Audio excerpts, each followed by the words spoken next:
Bend the Knee, a Song of Ice and Fire podcast. I am Sir Matt, the Bud Knight. And I am Ser Ezra the Watchful. Welcome to our Song of Ice and Fire book club.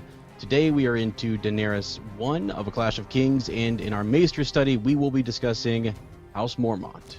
Yeah, I'm actually pretty excited for that Maester study, Sir Ezra, because you brought up something to me.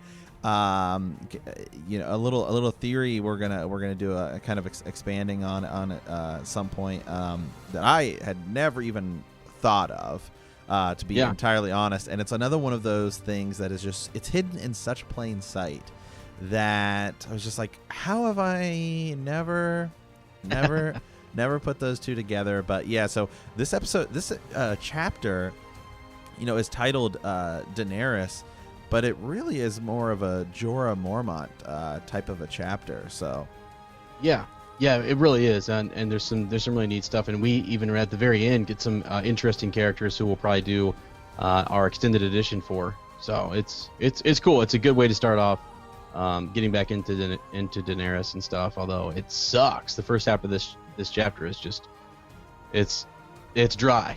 All right, it's dry. It's okay. It's just kind of them wandering around and no. Seriously, it's just it is dry. Yes, desert. It is. It is quite literally dry. Yes, you are correct in that. So. Every once in a while, sir. All right, man. How you been? Doing good. I've been good. Honestly, let me think here. I had to give the ACT this morning, which that does not was sound crazy. fun. So yeah, that's sort of my weekend. It was fine though. I mean, it's just like extra things I have to do on the weekend, so we're recording a little bit later. But yeah, it's been good, and it's warmer. It's warmer now here. It's I think we're finally. I think winter is moving. I had to mow the other day. Did you really? Yeah. Wow. I had to mow the other day. It was pretty funny. I remember I was talking to my dad because he lives in Ohio as well, and I was like, "Oh, how's it going there?" He's like, "Well, there's snow on the ground." I was like, "Well, I just mowed." He's like, "What?" Like, yeah. Oh, dude, your dad's probably like, geez, when you said that you mowed, he went and he oiled, he got everything ready. He's getting the mower. Yeah. He's one of those guys. As soon as you see the neighbors mowing, he's out there. Yeah.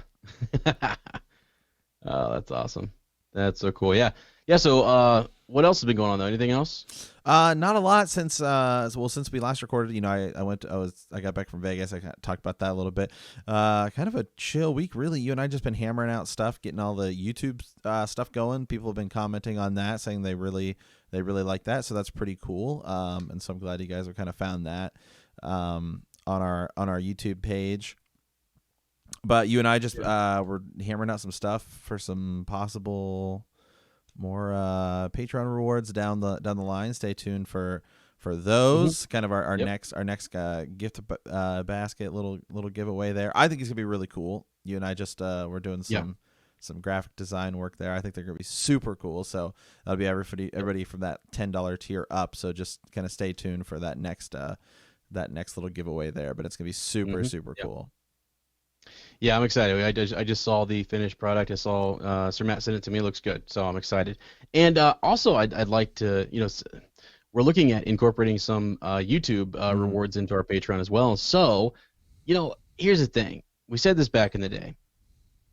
This podcast is called Bend the Knee. All right. Yeah. So I may need people who are listening on iTunes and Stitcher and Podbean and wherever else to go to YouTube just for a few moments.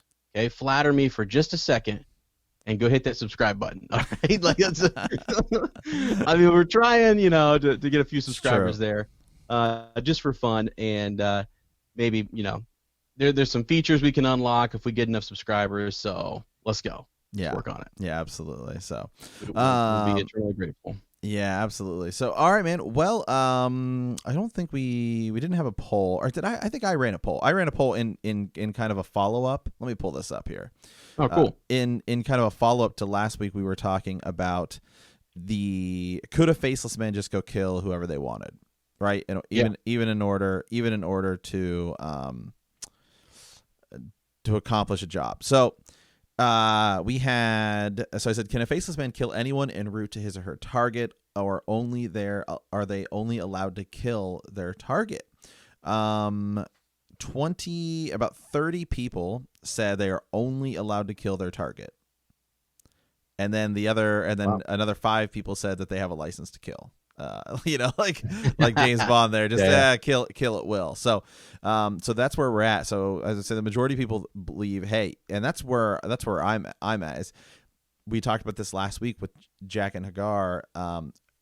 They're only allowed to kill their target. Mm-hmm. Yeah, yeah, and we were.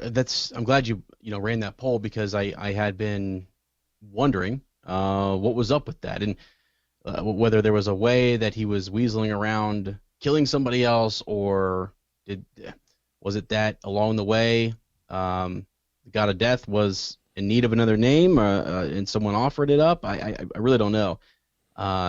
So yeah, that was last week at our Raven's Nest. We had a nice little conversation. We isolated that on our YouTube page too, so you guys can check that out there if you want to just listen to that conversation and not have to go through the entire podcast. But yeah, it's the Facesmen are fascinating, and again, I love that Sir Eric kind of brought up is it propaganda? Sometimes we believe just exactly what is said to us in the series, and it's like maybe not. Maybe there's some things we need to question, and it's great because people have started to question the maesters and various lords, people who we think are like those authority figures and they're trustworthy or whatever, but maybe not. And actually, George has kind of shown us that in the Song of Ice and Fire book and Fire and Blood. Like, yeah, there's reason to doubt some of what is said in his writings. So, yeah, absolutely, and it's all about perspective, and that's something we'll kind of see today. I think, when we see Daenerys's opinion of Jorah Mormont changing in today's chapter, and so that's why I love later when you get to A Feast for Crows and Dance of Dragons, and you get some of those chapters like that John chapter and that Sam chapter where it's the same conversation but you get it from both sides, and so I think it's really cool, because I think that's a huge point of how he tells this story, and we say that a lot, but it's worth mentioning a lot. I'd say so. Yeah, it's just so we can kind of pay attention to those perspectives. Yeah, for sure. Okay. I think with that, then we're going to move on into our Maester study. And I wanted to try to find this before we really got going here, but that's okay. We're talking about House Mormont, right? Mm-hmm. And yeah, I came across a couple interesting theories, and we plan on doing some stuff over on our Patreon, maybe doing like a green dream out of this. So I'll just give you guys a tidbit. I won't go into all the quotes, and I won't pull up all the passages from the book, but I'll at least talk about this in brief here. So in summary, I mean, Bear Island is just off the northwest coast of the North region. So that's where you'll find it. It can be kind of how do they describe it? I mean, there's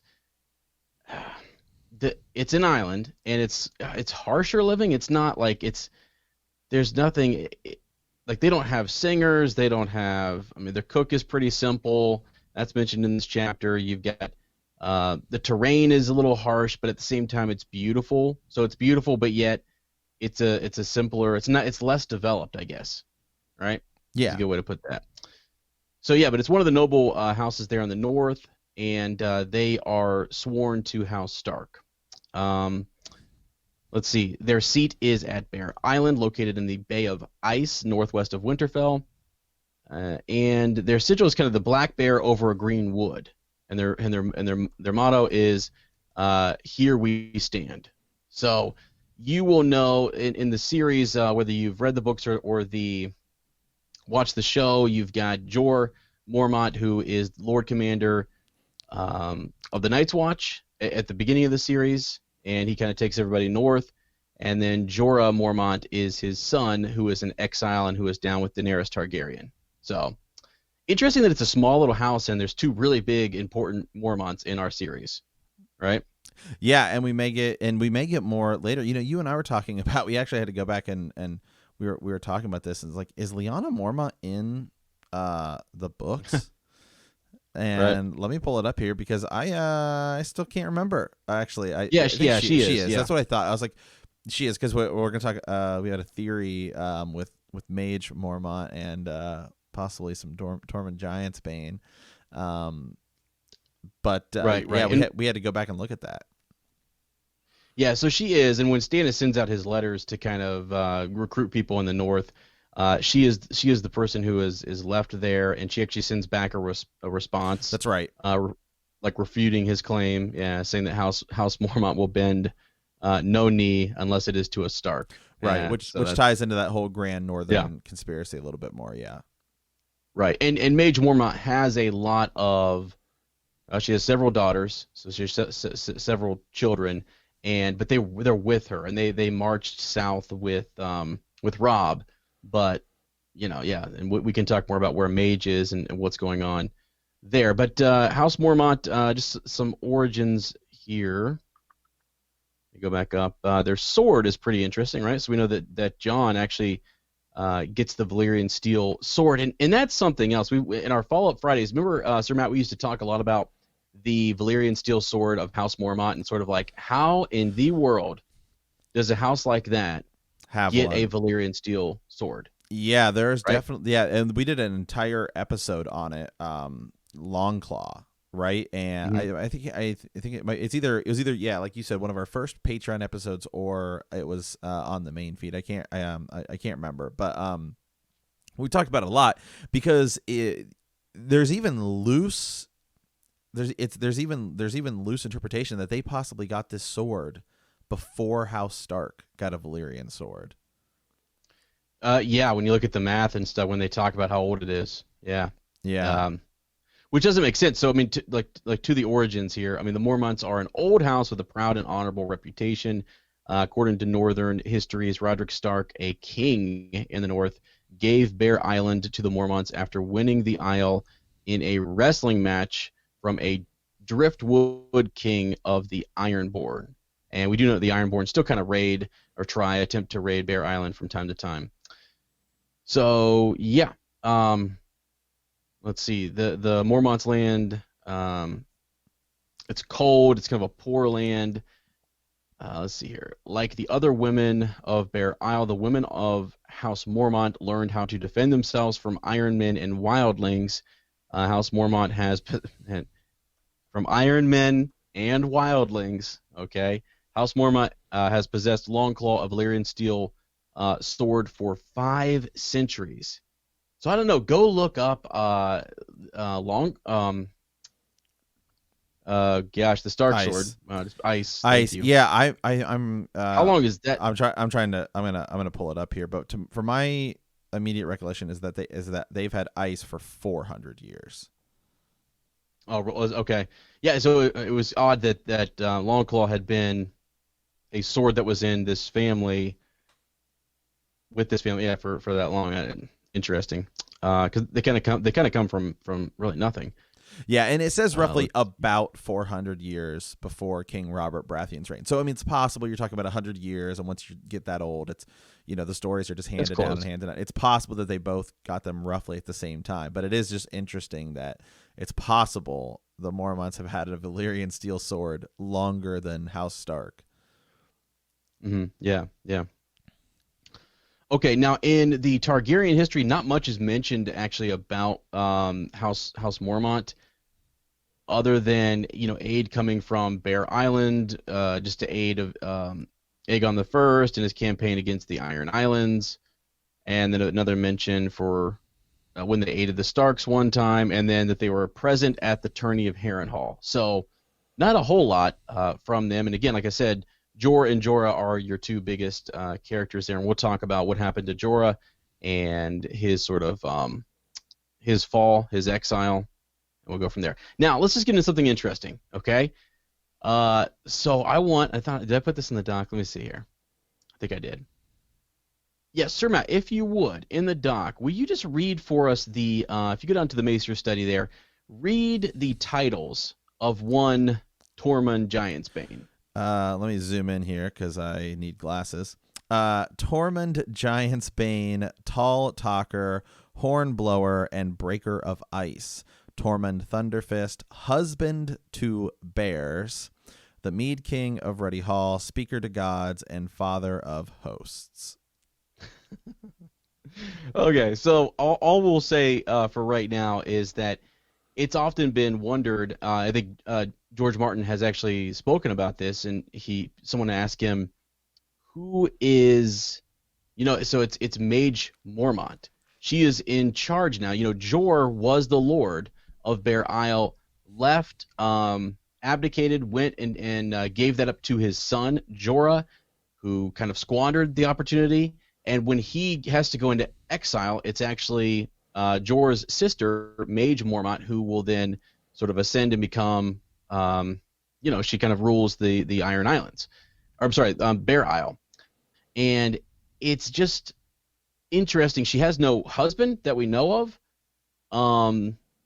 And then so people have made this kind of connection that perhaps Tormund Giant's Bane was one of the wildlings who stole a wife, if you will, from Bear Isle. And he says at one point that he slept with a bear and that they have strong children together and all this kind of stuff. So we'll go into more of the quotes and the text later on that. I think it'd be a good little follow-up. It's just kind of fun. I saw it, and I feel like I maybe have seen it before, but I hadn't really given it much thought. And then I saw a video on it, and I read some stuff about it, and I was like, holy cow, this is legit. So it was actually, I think, during season 7 or 8, someone was trying to make a connection between Tormund Giantsbane and Lyanna Mormont. That maybe that's his daughter. Yeah, that'd be cool. That'd be cool. That would be really, really interesting. It is. And again, she is a giant's bane. She kills, right? Mm-hmm. I mean, she kills the white giant, right? Yes, she does. So, yeah, it's there's too many connections. It's just one of those things. It's just one of those things where it's once it's explained to you, it seems like it's hidden in such plain sight that it's like, how did I not ever see this before, right? And that's what makes this series, especially the books, so great, is because George does just hide things in completely just open sight. I mean, just it's right there in your face. And then as soon as you look like 2 seconds into it, you're like, oh my God, how did I ever possibly miss something like this? So when you read that to me, I was just just a couple hours ago, before we started the show and everything, and now it's like the only thing I've been thinking about for the past like 2 hours, and so I'm just like, how did I miss that? Yeah, it's sort of just, it's so ironic, and then you look at like Tormund in the book, his speech, how it changes and fluctuates and stuff, and you're like, oh, I mean, this is all right. This guy just chooses to live up there. I mean, the wildlings, I don't know. We'll get into it later. But House Mormont's really cool. We don't know much about them. Their women are fierce, though, absolutely fierce. And I think it's is it Daisy Mormont, right? So she is there with Robb quite a bit, and she's a legit, like, he considers her to be one of his better warriors. And so anyways, really cool house, really awesome. We'll get into more of what happened with Jorah Mormont in this chapter, and learn about how he squandered everything. Yeah. Okay. So. All right, man. Well, do we head over to the reread? Yeah. Yeah. Let's go. Okay. So, this week we're into Daenerys 1. Last week we were with Theon. Where after an absence of 10 years, Theon had arrived back on the island Pike.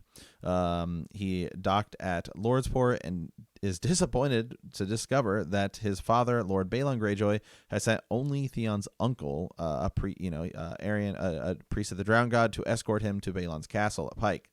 Theon is greeted coldly by his father, after which he presents Balon with Robb Stark's letter.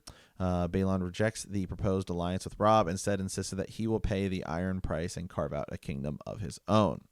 So this week we're with Daenerys, but the last time we were with Daenerys was Daenerys 10, Game of Thrones, final chapter of that book, where Daenerys builds a funeral pyre for Drogo and places her dragon eggs amongst his treasures. When she attempts to take control of a few remaining Dothraki as a call would, she is refused. As night falls, Daenerys lights the pyre and is drawn by instinct deep into the inferno. When the pyre dies, the others find her unburnt and nursing the first 3 baby dragons in hundreds of years. This week, Daenerys I of A Clash of Kings, Daenerys Targaryen decides to follow the Red Comet deep into the Red Waste to protect her newborn dragons. Many of her Khalasar die before they find shelter in a ruined city. There, Ser Jorah Mormont tells her about his second wife, Lynese Hightower. While her people rest, Daenerys sends her 3 blood riders to scout, and Jogo returns with 3 strangers from the great city of Karth. Yeah. Yep. Yeah. So, I'll go ahead and read just a little bit here, and then we'll get into it. The Dothraki named the comet Shirek Quia, the bleeding star. The old men muttered that it omened ill, but Daenerys Targaryen had seen it first on the night she burned Khal Drogo, the night her dragons had awakened. It is the herald of my coming, she told herself, as she gazed up into the night sky with wonder in her heart. The gods have sent it to show me the way. Again, here we go. Another chapter, another reference to this comet and what it could possibly mean. So here's a question for you, Ser Ezra, right out of the gate. Mm-hmm. Do you think we will ever learn the purpose of the comet, or do you think it's just simply something that everyone sees and they all believe it has something to do with them? Yeah, I don't think we'll ever. Yeah, I don't think we will ever learn. I don't think we're ever going to be told exactly what it means or what have you. We may come across a text or a scroll later on that that hints at a prophecy or something, and that may be about it. But with 2 books left, and there's so many things that I just don't think that I think are in there. It's sort of this motif that we see in the first several point of view chapters of this book, and then it will go away. It's something that it's a line that ties all these different point of views together. They're all reflecting on the same thing, and so that's cool. It's interesting, and to see the different interpretations. Also, I think George is just kind of telling us here that I think he's letting us know not to truly trust just one person. These people are speculating on things that they have no idea. Like it's just a comet. It's just a comet, and it's cool that they saw it, but it seems like it's of the gods. It seems like it's epic and whatever. And where we start to question, we start to think, well, maybe they're onto something. Maybe these, Theon and Dany and Davos and whoever, Melisandre commenting on it, like because there's a little element of magic, we think, okay, yeah, maybe there's something here, but really, it's just a comet, and I think it causes us to kind of question our narrator or the point of view just a little bit. And it's not like they're intentionally misleading us; it's just what they think or what they believe this comet to be. So, yeah, and I don't think you can ever answer that. I actually don't think it's something he could come in here later and say, "Oh, this is what it means." It was because of exactly 100%. Yeah, it was because of the birth of dragons, or it was because of White Walkers, or anything. The return of magic, the lore. Yeah, right. Yeah. Okay. All right. Good question though. Okay. So Daenerys views this comet as the way we must go, though in truth it was the only way open to her. She dare not turn north onto the vast ocean of the grass they called the Dothraki Sea. The first Khalasar that they would meet up with would swallow up her band, and killing and slaving the rest. So she's kind of in a tough spot here because she doesn't really know where to go, and there's only, she doesn't really know where she's at, and then this chapter is really almost in 2 parts, right? We used to kind of break this down into 3, into say, hey, this is segment 1, this is segment, and I think that kind of works well for this chapter because really you've got Daenerys and them kind of struggling on where to go, and then we'll later get into her conversations with Jorah where we get his backstory here. So they're all, what do we do? Where do we go? They're talking a little bit about the dragons. Now we have the little baby dragons, and they're explaining to them, how those dragon eggs were incredibly valuable because there's only 3 of them in the world. Well, now you have living dragons, so Those are Right. there is no value to them. They're Right. invaluable. She Yeah, talks about it's how beyond price. Yeah. they're mine. Nobody's gonna take those from me is kind of where we're at. And so, again, they're still out there. We're going to follow the comet, she says. Once it was said, no word was raised against it. They had been Drogo's people, but now they were hers. The unburnt, they called her, and mother of dragons. Her word was their law. Yeah. Yeah, and just to kind of recap some of these people, so we have about, I think Jorah says around 100, and he calls them warriors at first, and she says more like 4. The other, the others that are left would just be old men and women, or people who were not warriors, or young children, who kind of followed her because she is the mother of dragons and she is the unburnt, and they marveled at what happened there at the funeral pyre. So another thing that's interesting to note, really, it's funny that the comet, the one way in which no one recommends for her to go is the way that the comet is sort of leading them. She's actually dissuaded from going in any other direction because Khal Drogo's that Khalasar had split up into a couple, and the direction in which they had gone limited the way in which she had to go south. Going into the Dothraki Sea was no good. People wonder why she wouldn't just go over to the Rhoyne and then over to some of these free cities, and it's because one of his had went that way with his Khalasar. I think he took 10,000 warriors with him, so she is kind of limited in the direction that she can travel. So yeah, and and then Jorah Mormont brings up coming east and heading to possibly Asshai by the Shadow or some of those cities. But man, I think she's lucky that she didn't, because obviously we know that this being a reread, and for those of you who've watched the show, what happens when she gets to Karth and she has to deal with the House of the Undying. Imagine if she'd gone to Asshai by the Shadow, what they would have wanted to do with, just from the stories we hear and R'hllor and all this other stuff that's there. I think that she would have even possibly worse time had she gone over there with her dragons. God, though, what is going on over there? I don't know, man. We don't know. We don't know. And it's like Mir Mazdur had said that she knew some of the goings on there. Quaithe, Melisandre, Marwyn the Mage, others. It's hinted at, but I don't know that we've ever accessed the actual city and seen what a true Shadowbinder looks. I don't know. It would be cool to kind of see that. So part of me wishes she would have gone that way, and maybe they would have given her more power. She would have been, some super sorceress or something. Who knows?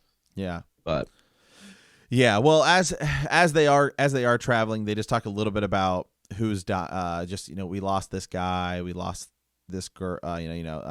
Talks about weak children, wrinkled old women, and the sick, and the stupid, and the heedless. All these people. And she talks about how as they're going, they're just losing more and more of these people. They talk about one man fell out of his saddle. He was probably so far gone at that point anyway that he didn't really have much life left in him. He died an hour later, and so that's kind of the state we're in right now, as we're traveling out in the middle of nowhere, the waste, and just they travel at night because the sunlight is too harsh. Yeah, it's that, and it's also it's the sand, it's the dryness, right? It's coarse, it's getting everywhere. It's rough. Yeah. Right. Yeah. The whole thing.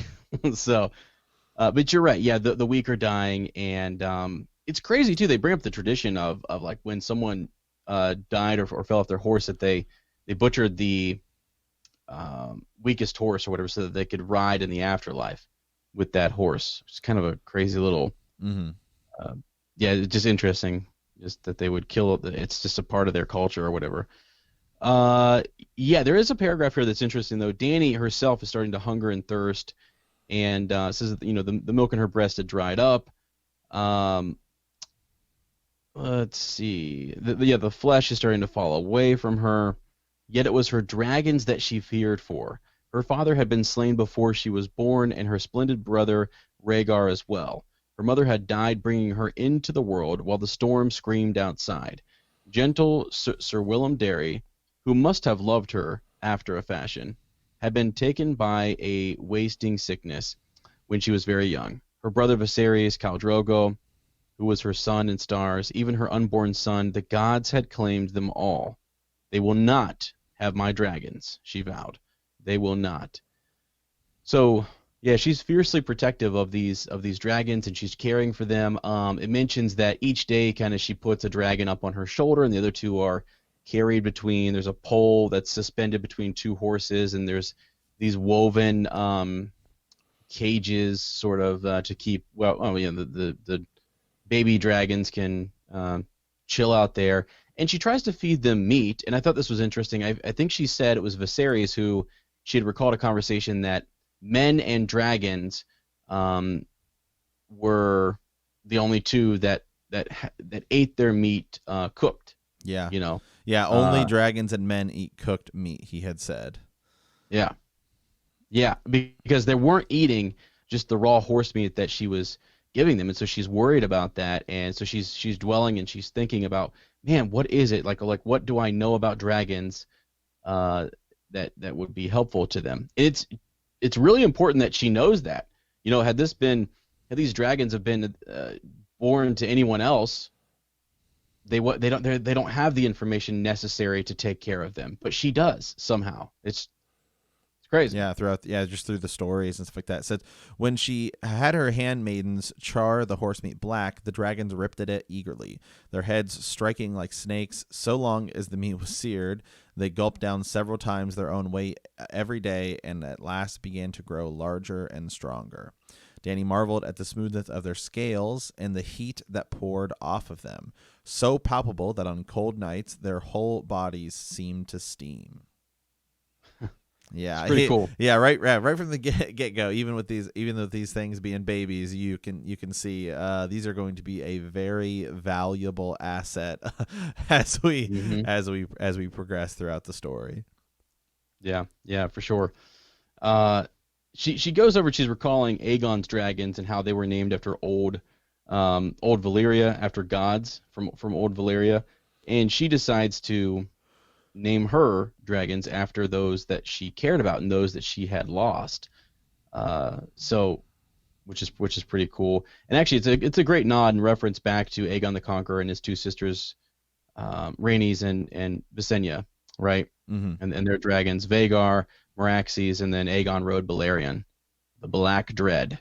So, just cool because we're kind of getting a little nod or some foreshadowing here as to what her dragons could turn out to be. And also it's interesting that there are three dragons, and then you make a reference back to Aegon and his two sisters.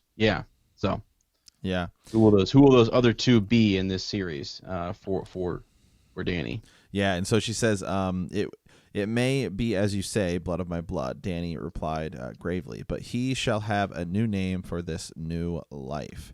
Because there they say there sits Balerion, right? Aegon murmured. Mm-hmm. I would have them all. I would name them all for those that the gods have taken. The green one shall be called Rhaegal, for my valiant brother who died on the green banks of the Trident. The cream and gold I call Viserion. Viserys was cruel and weak and frightened, yet he was my brother still. His dragon will do what he could not. And the black beast, asked Sir Jorah Mormont. The black, she said, is Drogon. Yet even as her dragons prospered, her Khalasar withered and died. So again, we have these dragons, and that is awesome. But we still need to get somewhere. Is where we're going with this chapter. Yeah, right. And then as you brought up, earlier, the conversation then switches back to we have to get somewhere where there's water, where we have resources and we can kind of survive. So the way that they're traveling, and then they travel so far that I think at one point Jorah says he admits to her that he didn't think it would be this difficult, but he knows that they may perish by continuing, but he knows for a fact that if they go back, that they will indeed perish. He knows for a fact we can't turn back. We have to keep going. Right, we're so too far. We're too far. Yeah. Yeah, they're too far into it. So yeah. They saw no sign of other travelers. The Dothraki began to mutter fearfully that the comet had led them to some hell. Dany goes and asks Ser Jorah Mormont, "Are we lost? Does this waste have no end to it?" "It has an end," he answers. "I have seen the maps the traders drew, my queen. Few caravans come this way, that is so, yet there are great kingdoms to the east, the cities full of wonders. Yeti, Karth, Ashai by the shadow." He says, "Will we live to see them? I will not lie to you. This way is harder than I dared think. As you just said, perhaps we are, and then perhaps we are doomed if we press on. But I know for certainty that we are doomed if we turn back." Then Dany kisses him on the cheek, and she thinks, "I must be strong for him as well." She thought grimly, "A knight he may be, but I am the blood of the dragon." Dany, you better be careful. All right. Yeah, sending some mixed Yeah. signals there, man. Yeah. Goodness. What is Ser Jorah to think here? No, I'm kidding. You'll find out why we say that later in a sec. Because he is definitely he's got eyes for her for sure. Mm-hmm. Yeah. So here we go. Like the next part of this though is they see sort of a mirage, and they don't know what this place is. She asks Ser Jorah, like, "Do you know?" He's not seen this. He said he's never traveled this far. They find out it's kind of this ghost town, city, whatever it may be. Its walls are cracked and its gates are broken, but that there is sort of life inside this city, and there's a chance. So they enter the city, and for a while, I mean, they have water, they have a few plums, some plums. I think at one point Jorah finds a peach, right? He's able to give her a peach and everything, which is good. So this gives them time to at least gather their strength a little bit and decide what to do. Yeah, it's sort of weird. I think they hint at the idea that maybe this was a city that another Khalasar might have hit or ransacked, or someone from like a coastal region. Right. Yeah, and it's interesting because we only come to this place once in the series, and so it is just interesting. Hey, there is this city that was here, and I'm sure there's probably theories and stuff like that on it. I'll have to do some research, and actually I will here in a second. To see if there are any theories on what this city is, but yeah, it is just kind of interesting that they come here, and this is where they're drinking the water. But they say it's not very good. It's really warm. They've got to cool it down. Yeah. On their way there, yeah. So yeah, they see that mirage, and then you're right. They find access to water, and it's not good. Tepid water that they have to drink, but water's water, and that's good for them. Eventually they do find a clean well, which is thankfully, which is good. But these cities, though, something that's interesting here in a little bit, and I'm kind of jumping ahead, jumping around, but like Dany will send out her blood riders, and this is not the only one. And I'm not even talking about Karth. I know you mentioned that in the summary. We'll get there, but there's other cities that are kind of other places that are like this. So yeah, and it says right here that there was a statue that was missing. Like there were certain things that seemed like there should have been a statue there. Or there should have been some relic to their gods or their temple, and it was gone. So she wondered if that was in Vaes Dothrak, and that had been one of these stolen gods that was among the other statues there. So that's where we kind of get that hinting that that the Dothraki have been there. Yeah, I'm looking. No, even the Song of Ice and Fire reread Reddit, which is normally really good at breaking stuff down to, like everything. They don't even have anything on this chapter, and this is their third read through of this, where they're at right now. So, so yeah, I don't know if there's really anything on that city.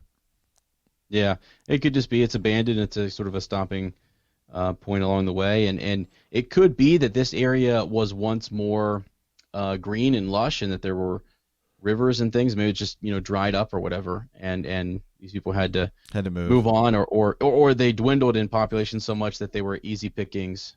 So yeah. Okay. Yeah. Okay. So after that is really almost where we start to get to her conversation with Jorah Mormont. Mm-hmm. And she basically kind of asks him about his life, right? And that he was married, and he begins talking about his second wife, which is Lysine Hightower, and he talks about Mm-hmm. how it was a really great thing for him because she was far more highborn than he is. I mean, he's still a lord, but she is from a much more renowned family, right? You know, the Yep. Hightowers.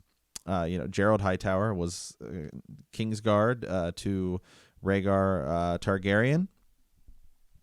And so, Danny says, "Yeah, I remember the Hightowers. They were very loyal and to my father." He says, "Our marriage it's a long tale and a dull one." He doesn't really want to get into it. I think mostly just because it kind of makes him sad, but he ends up kind of getting into it. He talks about Bear Island. He says, it's beautiful, but it's remote. Imagine old gnarled oaks and tall pines, flowering thorn bushes, gray stones bearded with moss, little creeks running icy down steep hillsides. The Hall of the Mormonts is built of huge logs and surrounded by earthen palisade. Aside from a few crofters, my people live along the coast and fish in the seas. The island lies far to the north, and our winters are more terrible than you can imagine. He says, and I never lacked for women. I had a share of fishwives and crofters' daughters before and after I wed.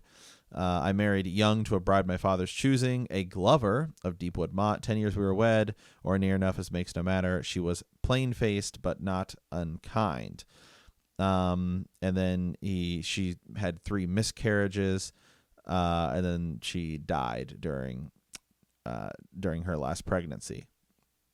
So then he ends up going to attorney. Right, there's attorney after Balon Greyjoy's rebellion, and so there he rides in the honor of Lysine Hightower, a maid half his age, and they end up kind of getting together after that. Yep. And she has and she's terrible. She's terrible. Well, Okay? is she? I mean, I don't know. But she has exquisite taste. We'll say that. Okay. All right. I just feel like it's almost one of those things like he I don't know. It's also it's Jorah's fault too. Like he's smitten by this individual, and it seems more. I hate to say it, more vain. She's beautiful, right? She's absolutely just beautiful. She's half his age, and what have you. And you're right. Yeah, her tastes are just not. Like yeah, they're exquisite. Like she needs to be entertained, and she likes this whatever. So she loves the idea of this knight. By the way, we need to mention that Jorah is a knight, which is interesting and different. He won his knighthood there in the Greyjoy rebellion, as he was headed in there.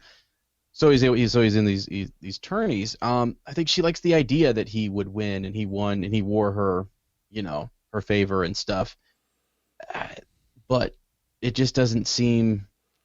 It's not real, and after 14 days, a fortnight, right? The trip from Old Town back to Bear Island. After that, as soon as she gets there, she doesn't like it. Although, like, they get married quick. I mean, it's literally that night sort of thing. He wins after breaking how many different lances? Was it 9 or something? Right. Yeah. Lances off of Jaime Lannister. Yeah.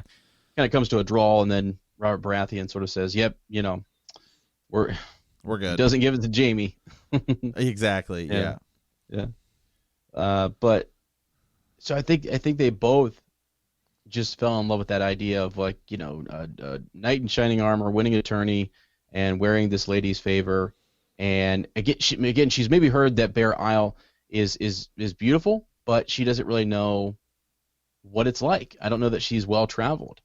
Well, and certainly compared to coming from Old Town to Bear Island, I think that would be a harsh, a harsh difference. Yeah, for somebody. But that seems to be the case anytime anyone goes north. Anyone from the south goes north, they're like, God, it sucks up here.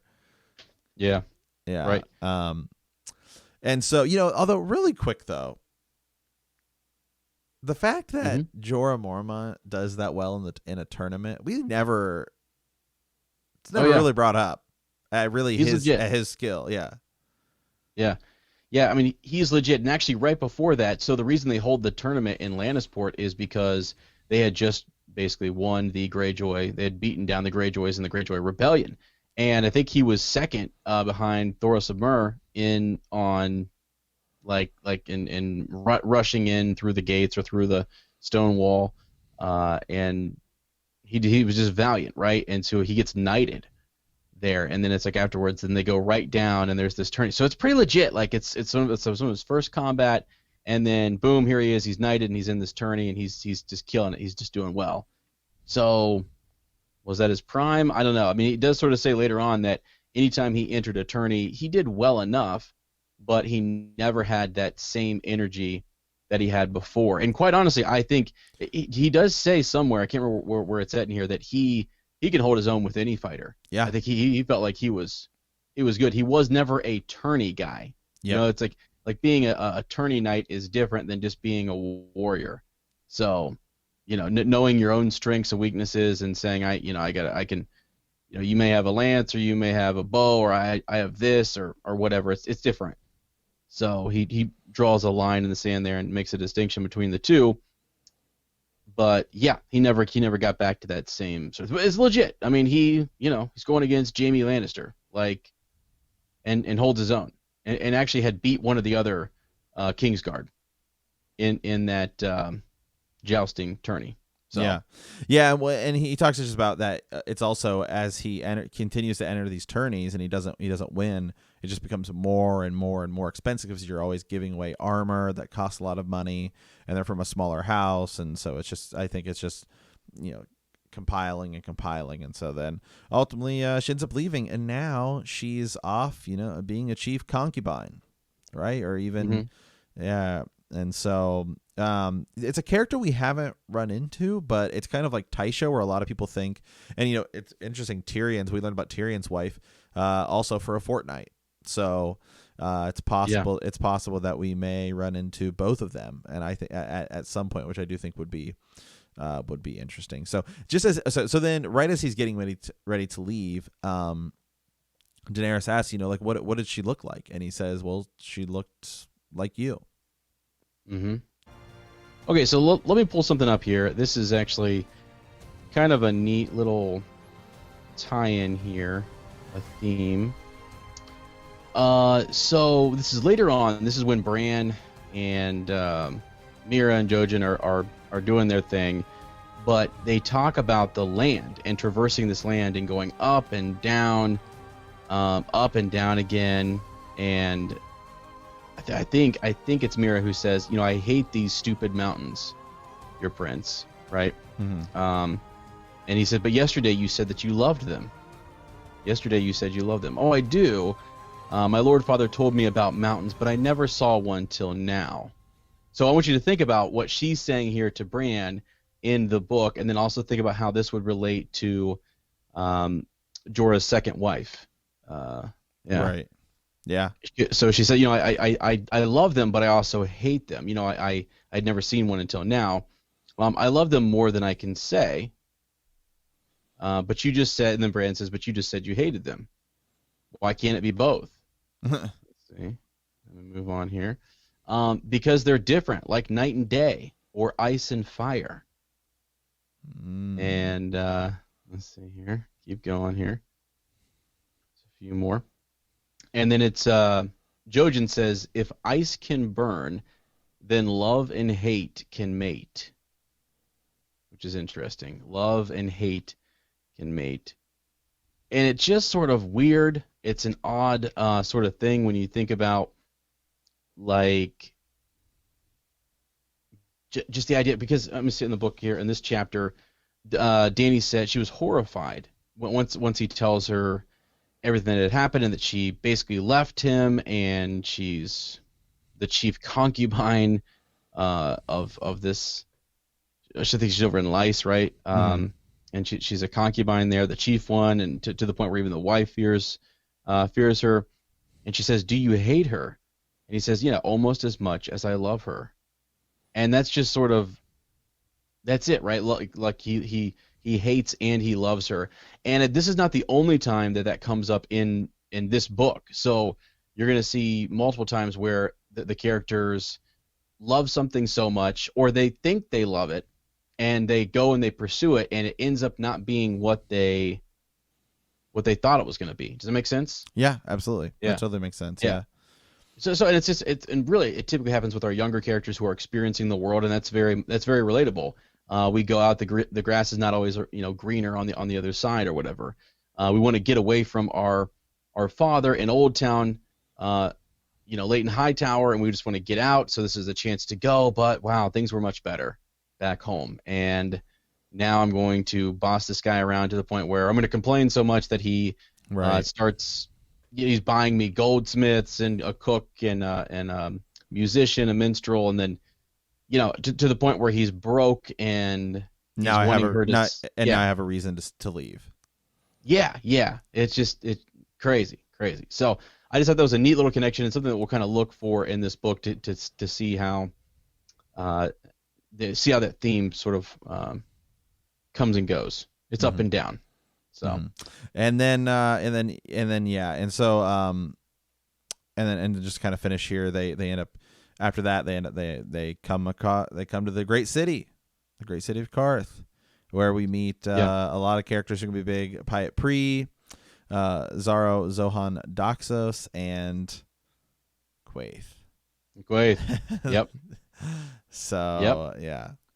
You have found them. So, all right. Well, hey, man. It's interesting though that now this is when I think Ser Ezra has said in the past with some of these Dany chapters, and they have felt like this, and especially in the first book, it seems so far off, so distant. But I'd say this is really where Daenerys' arc, I think, picks up, and a lot of people really start to kind of enjoy her more, and her character more, because now we're in Quaithe, and there's a lot going on. We're in a city, and there's a lot more about different kinds of magic, and all that's kind of expanding and stuff. So this is where I think Daenerys' story really picks up. Yeah, it does, and some really cool things happen in Quaithe. It's sort of it's in and of itself its own little contained magical city with some really mysterious stuff and some mysterious characters. It's almost like not a halfway point, but it is a meeting of many different cultures, and you've got east and west of Essos sort of like represented there, and it's strange. And we'll learn a lot. There'll be some prophecies. There'll be some. They're obsessed over these dragons. So yeah, the 13 are interesting. Yeah. So, okay. All right. Well, let's move on over to Send a Raven. Ser Ezra, I think we have 2 ravens today. Let me see here. Yeah, we do. So Lady Christina of House Lloyd sent us one. Here we go. So this is sort of I've been combing back through some of our season 8 stuff and finding stuff that's sort of show related.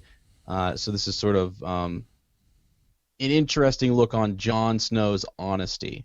All right. Here we go. Am I the only one who is really bothered by Jon this season? This season being season 8. I feel like being an honest man doesn't always equal being a good man.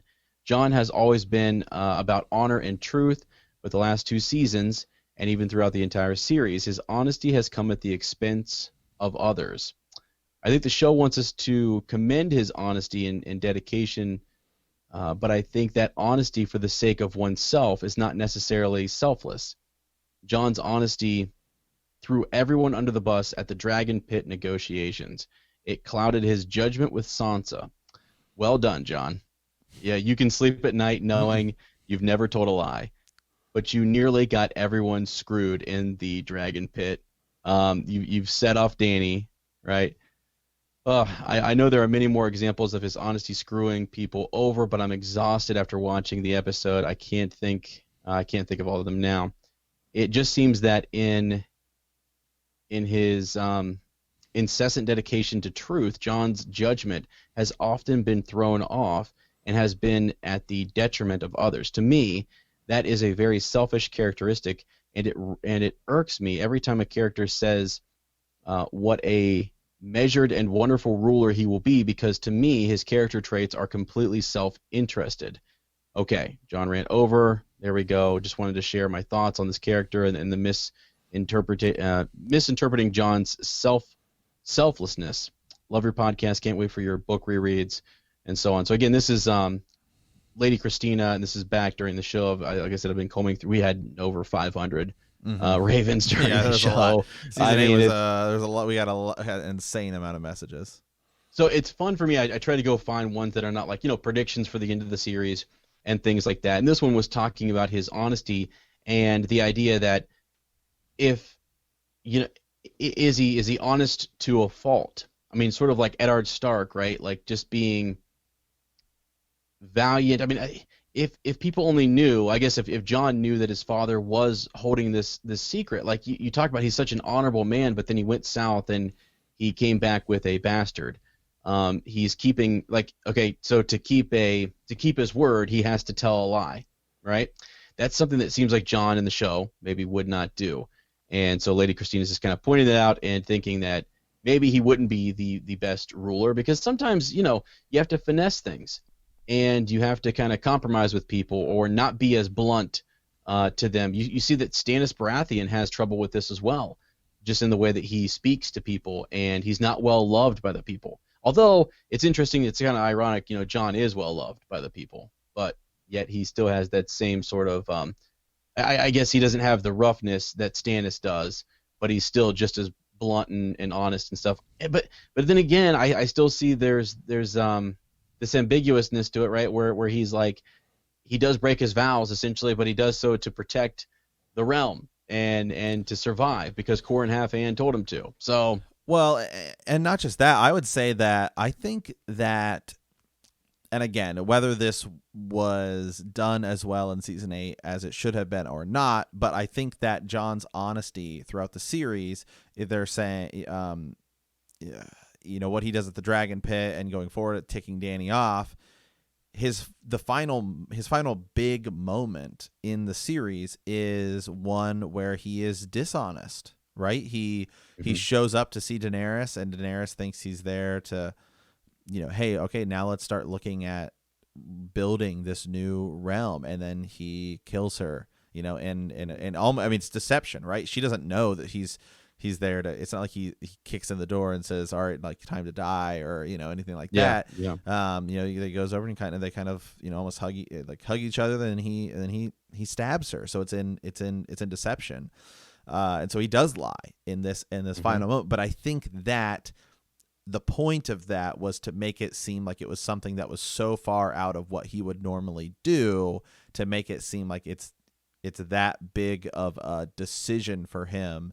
I just don't know if it really came across that well in the way the series, but there were certainly building toward it. I mean, episode 5, where Dany's burning down the city and he's just looking on, and oh my God, what's happening? And then Varys, trying to talk to him and say you should be the rightful king, and and all of that. So, and then he also does. I mean, he tells the truth.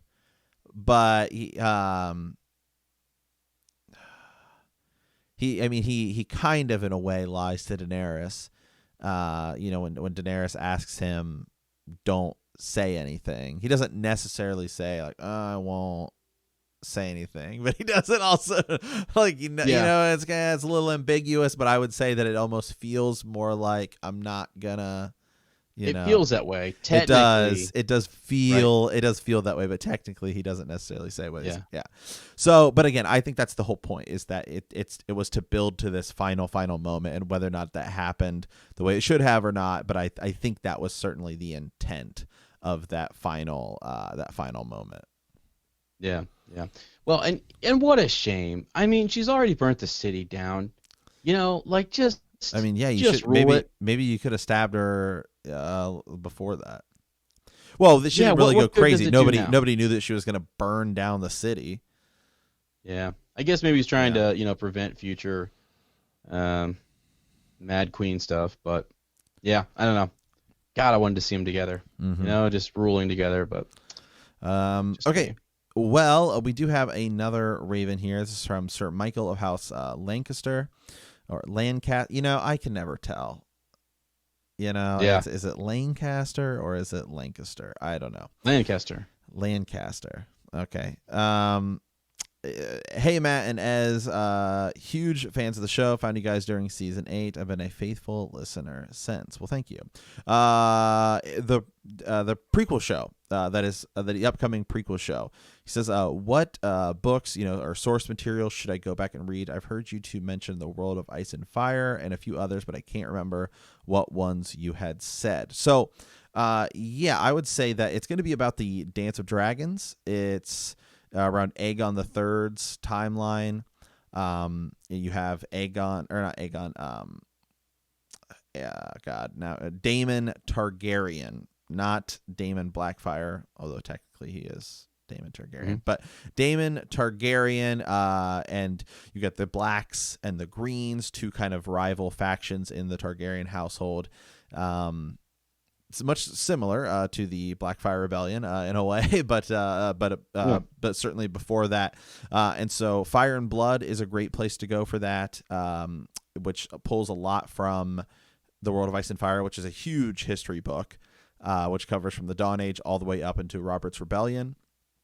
And then there are also these novellas, or sort of shorter stories. And there's one called The Rogue Prince, which is about Daemon Targaryen. And then there's one called The Blacks and the Greens, like The Princess and the Queen, I think it is called. Yeah. So I'd say those two novellas, and those are pretty much ported over into Fire and Blood, and so which is a Targaryen history, volume 1. And so some of that stuff is repetitive. You'll kind of see it in all three of those in the chapters in World of Ice and Fire. The two novellas, and then Fire and Blood. But I would say I personally, if I had to buy one, I would go with A World of Ice and Fire. I think it's just a easier read. It's a cool looking tabletop book. It is not as in depth specifically about that time period as say Fire and Blood is. But Fire and Blood, as and I have said, is quite dry. It can be kind of a difficult read. Not that it's not that it's hard. But it's just dry. Good. It's thick. Yeah, it is still a really good resource, and actually, what happens? It just goes quick. It's got a fast pace. So you hear a name, and you're expected to remember that name and know who that person is, because we're not going to mention them again until a page or two later. They're brought back up, and it's like, wait, who was that again? Mm-hmm. In a normal novel, in like this story, we spend a lot of time, a whole chapter with Bran and his brothers, and we really get to learn them, and you're kind of guided through. Versus Fire and Blood, it's just almost like it's a briefer version of this, and it's kind of doing a big big brush over of the history. Sir Matt, I got a question for you. Do you think the new TV show, right, this prequel that's coming out, where do you think it's going to start? Do you think it's going to start with like King Viserys, and maybe, Yeah, I don't know, because I feel like you have to tell that story a little bit, because I've definitely seen another big Game of Thrones YouTuber, Gray Area. She's on Twitter and stuff like that, and she brought up a really good point in that if it's just going to be the War of the Blacks and the Greens, then she's like, well, that's only like 2 seasons, because it's not, it's not going to be long enough. This is my guess. I think maybe we'll start with King Viserys, and we may actually even start, or I don't know that they plan on this being 8 seasons, because the advantage you have in calling it House of the Dragon is you could make it about any Targaryen in history at any point. Yep. So you could call it House of the Dragon, start with the War of the Blacks and the Greens, and run it all the way up to Robert's Rebellion if you wanted to. Mm-hmm. Yeah. You could easily transition into the Blackfire Rebellion.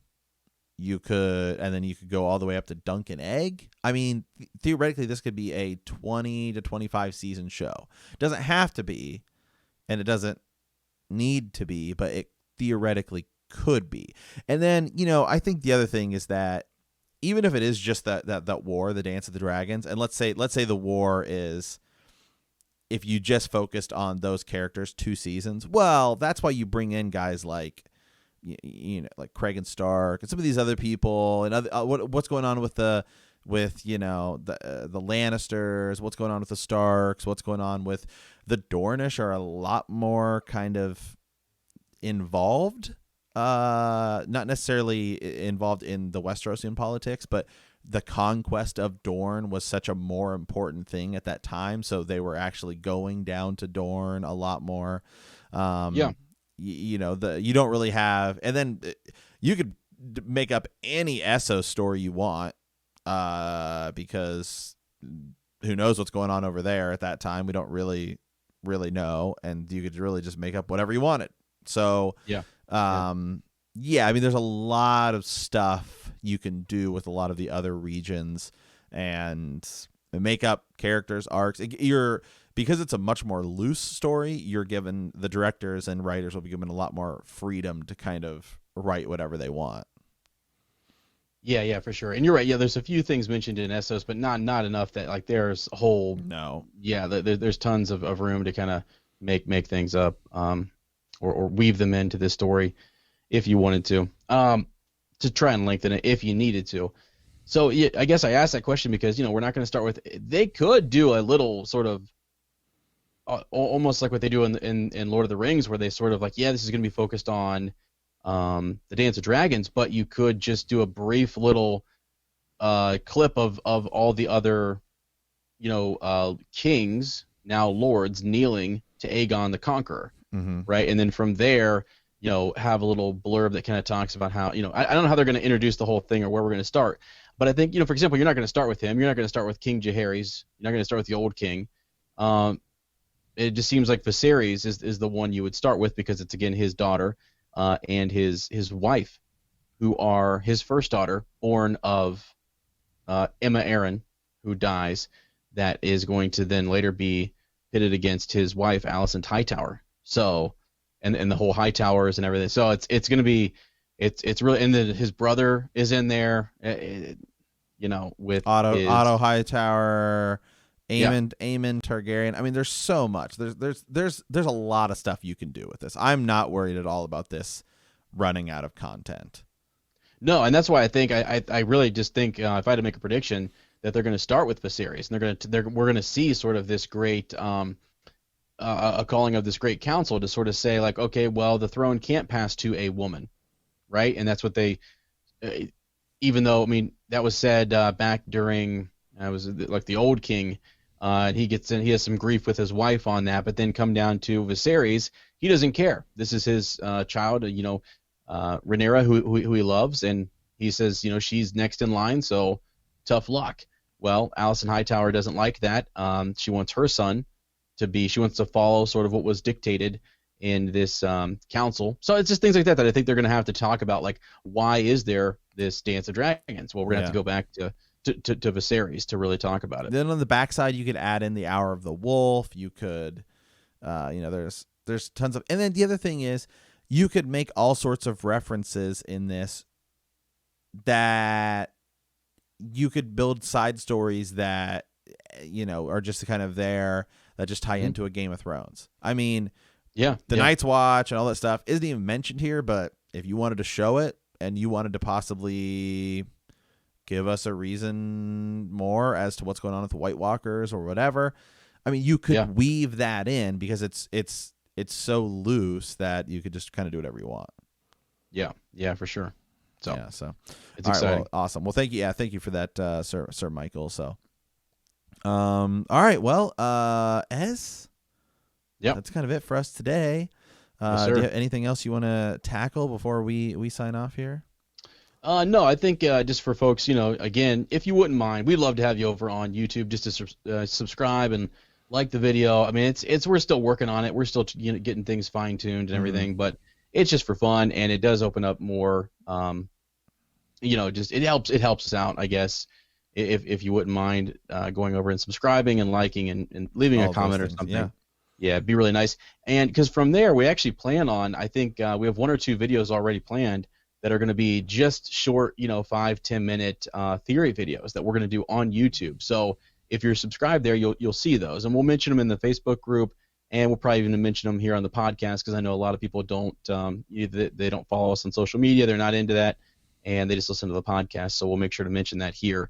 But yeah, make sure you check that out, and yeah, thanks for all the support and all we had a lot of new reviews. Appreciate that. You guys are great. So we really enjoy this book club, and it's just a lot of fun. It's getting more exciting here with these point of views that we're in right now. Yeah, absolutely. So, all right. Well, we want to thank you for playing the Game of Thrones. In our next episode, we will be discussing Chapter 13, Jon 2 of A Clash of Kings. If you like our podcast, don't forget to subscribe, like us, write a review, leave a comment, or send us a raven at btkcast@gmail.com. We will see you in a week, and remember that the night is dark and full of terrors.